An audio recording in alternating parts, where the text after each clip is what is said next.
Rosnardi estudia Ingeniería Civil en el Newark College of Engineering, aquí en NJIT.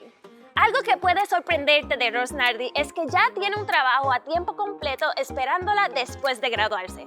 Parte de la misión de NJIT es aumentar la representación hispana en las carreras STEM, y ella es solo uno de los muchos ejemplos de que NJIT está cumpliendo esa misión.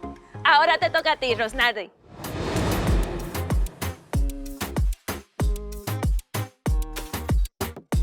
Gracias, Lorena. Mi interés por la ingeniería comenzó en la primaria.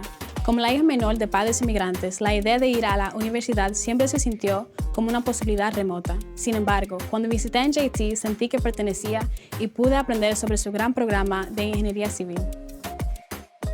El programa de ingeniería civil ha sido riguroso, pero me ha expuesto a diferentes disciplinas como la estructural, geotécnica, ambiental, de transporte, recursos hídricos y construcción.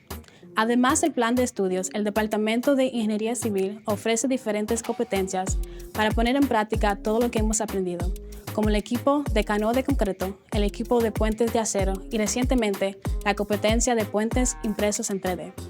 Durante mis años aquí he tenido el privilegio de trabajar con profesores, miembros de la facultad y estudiantes increíbles. Actualmente sirvo en la Junta Ejecutiva como la secretaria de la Sociedad de Ingenieros Profesionales Hispanos, donde organizamos eventos para brindar y ayudar a hispanos en nuestra comunidad.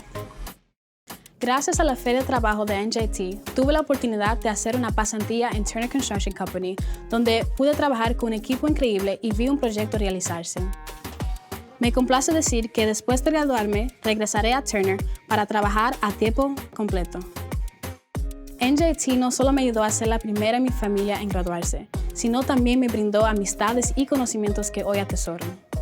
Estos años han sido los mejores de mi vida y siempre los recordaré. Eso es todo de mi parte. De vuelta a ti, Lorena.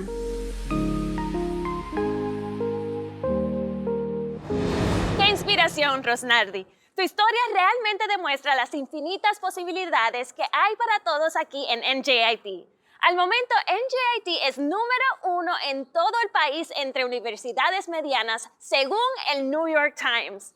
NJIT hace todo lo posible para que triunfes aquí. Gracias por contar tu historia.